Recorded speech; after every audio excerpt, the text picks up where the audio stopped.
Kakuma is found in Turkana district, which is situated in the northwestern part of Kenya, bordering Ethiopia, Uganda and the Sudan. The area where the refugee camp is located is dry, dusty and sunny. Sometimes you feel the heat as if the sun is only kilometers away. The air is full of dust particles. At the far end of the refugee camp stands a lone plastic makeshift hut, as if it has no care for what exists in the world. The owner is also lonely. He lives by himself in an alien land. The shabby shelter is neither a house nor a pen, but it partially protects its owner from the sun and the big grains of sand, and it is the only worldly thing which relates Misfin with property.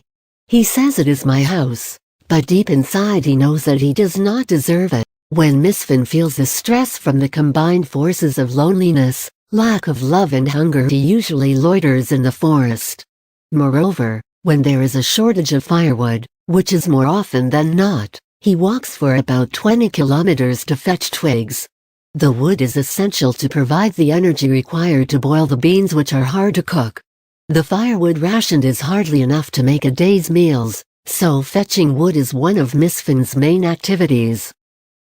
Buying charcoal is out of the question since money is hard to come across. Collecting from around the camp is illegal, and it would invite confrontation with the uncompromising local Turkana people. But having a piece of wood is the difference between eating and going without food. So, to cook and eat a decent meal, he has to rise with the sun and go in search of firewood. Once he almost lost his life because of a bundle of firewood. Shame. On this occasion he walked very far from the camp.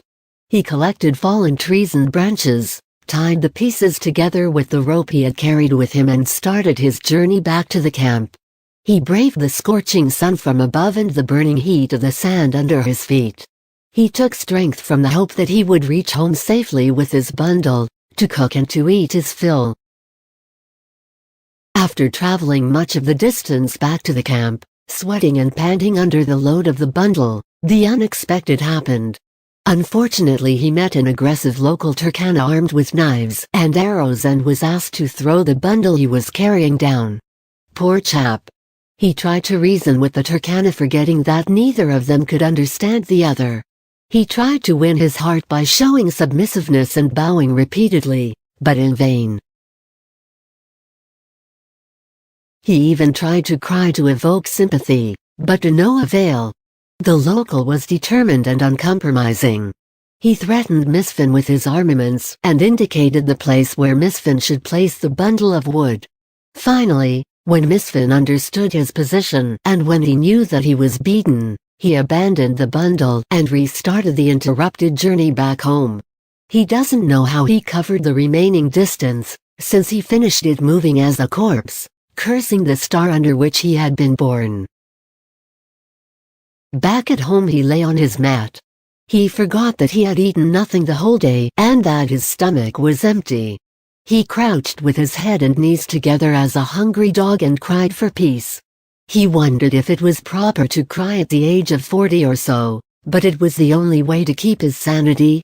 All he could do to keep himself from self-destruction.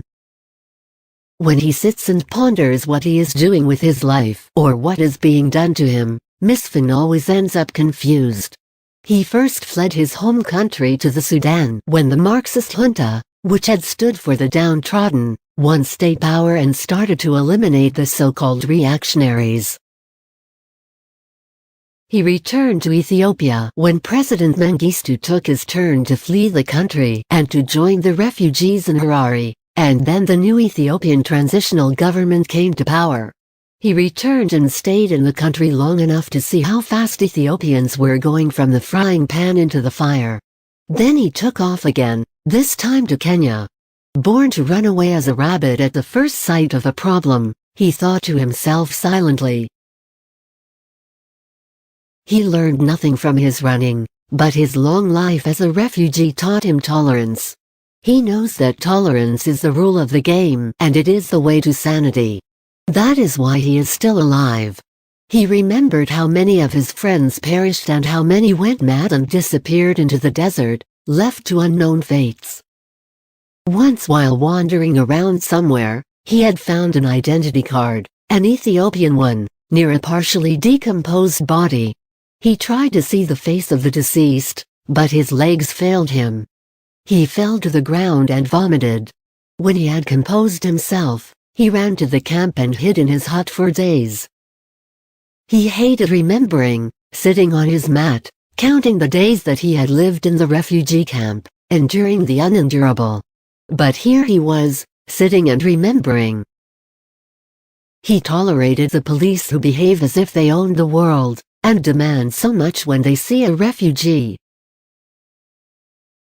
He tolerated the workers of the humanitarian organizations who think that they know the needs of the refugees.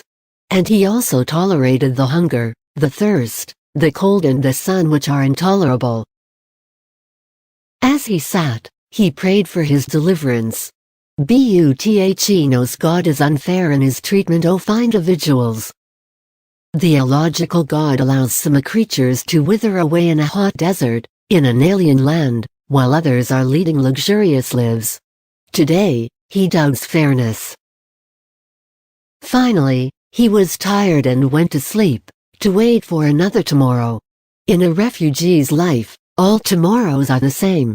No story to tell, no history to write and no future to plan. Tomorrow is just another miserable day.